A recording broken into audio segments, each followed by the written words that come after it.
Welcome back, students, to the last module from the chapter Semiconductor Electronics. Here we are going to discuss about the last optoelectronic junction device, a solar cell. A solar cell is an electrical device which converts solar energy into electrical energy. It is basically a PN junction diode in which the layer of the P region is made very thick as compared to the layer of the N region. The principle of a solar cell is that these photovoltaic devices convert the optical radiation into electricity. Now let us have a look at the circuit. When solar light falls on a PN junction, it generates EMF. As the solar radiation is incident at the junction area is kept much larger for more power generation.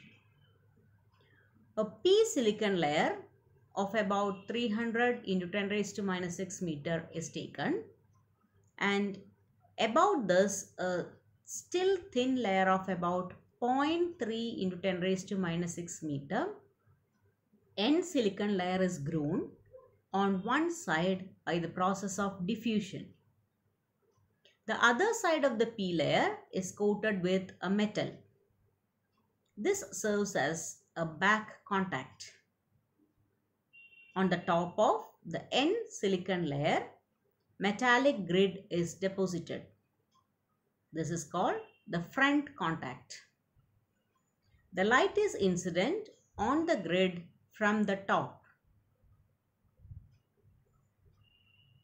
So this is the pictorial representation of a solar cell.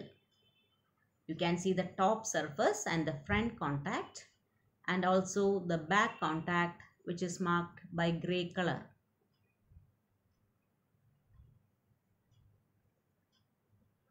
Now let us see the working of this solar cell.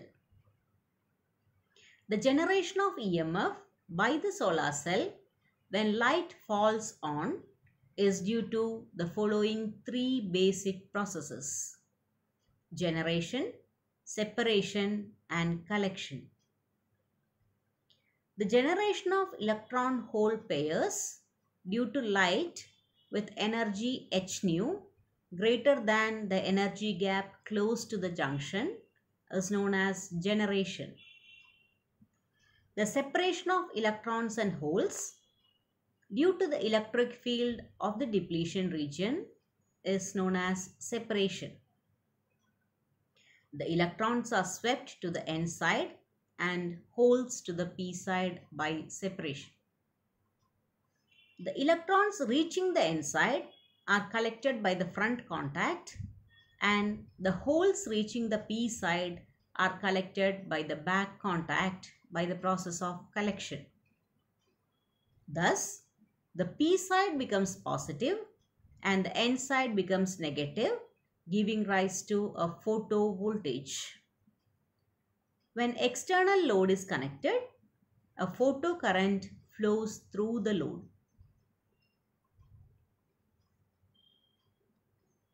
So this is the circuit diagram for a solar cell. The main highlight is that it doesn't have a cell or a battery. It just has a load resistance connected to the P and N regions, and light is shown which is falling onto the PN junction or the depletion layer. The application of solar cells is that solar cells are used in power electronic devices such as in satellites and space vehicles. They are also used as power supply in calculators. Now let us see the criteria for material selection of material for a solar cell. To make a solar cell, the material must have a band gap between 1 and 1.8 electron volt. The material must have high optical absorption and high electrical conductivity.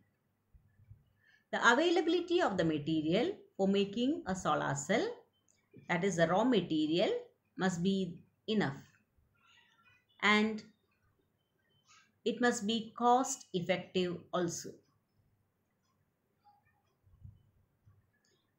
You might have seen arrangement of solar cells, which are known as solar panels, which are generally seen at the top of buildings in order to capture the energy from the sun.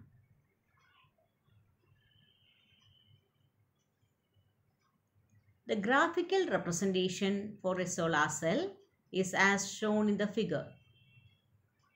It is drawn on the fourth quadrant since there is no external biasing supply for this circuit.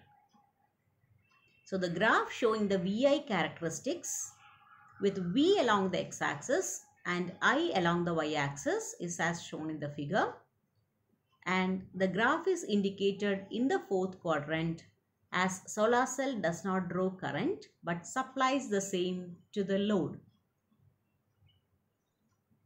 You might have got an idea about all the three optoelectronic junction devices and their function.